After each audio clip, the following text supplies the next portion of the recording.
জাপানের টুনা রাজা নামে পরিচিত কিয়োশি কিমুরা একটি মাছ কিনে হইচই ফেলে দিয়েছেন।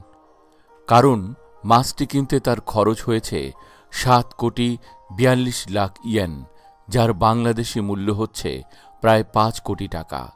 সেই সঙ্গে তিনি দ্বিতীয়বারের মতো বিশ্বের সবচেয়ে বড় মাছের বাজারের বার্ষিক নিলামেও জিতে নিয়েছেন।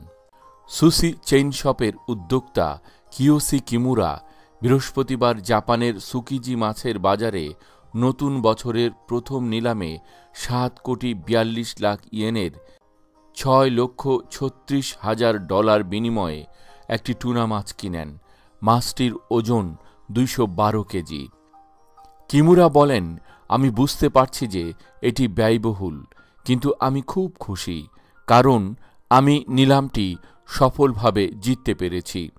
এটি ছিল ভালো আকৃতির একটি টুনা মাছ। মাছটি কাটার জন্য জাপানি তরবারির মতো বিশেষ এক ধরনের ছুরির ব্যবস্থা করা হয়। পরের দিন মার্কেটের নিকটেই সুশির প্রধান রেস্তোরাঁয় সেই ছুরি দিয়ে কাইমুরা এবং তার সহকর্মীরা দৈত্যাকার মাছটিকে কেটে টুকরো টুকরো করেন। শত শত সুশিপ্রেমী মাছটির স্বাদ নেওয়ার জন্য অপেক্ষা করে আছেন। কিমুরা আরও বলেন, আমি সবসময় চেষ্টা করি আমাদের গ্রাহকদের জন্য বাজারের সব থেকে ভালো পণ্যটি কিনতে। প্রত্যেক বছর সুকিজি মাছের বাজারের নিলামে একটা বড় অর্থ পরিশোধের মাধ্যমে তিনি একটি জাতীয় ব্র্যান্ড তৈরি করেছেন।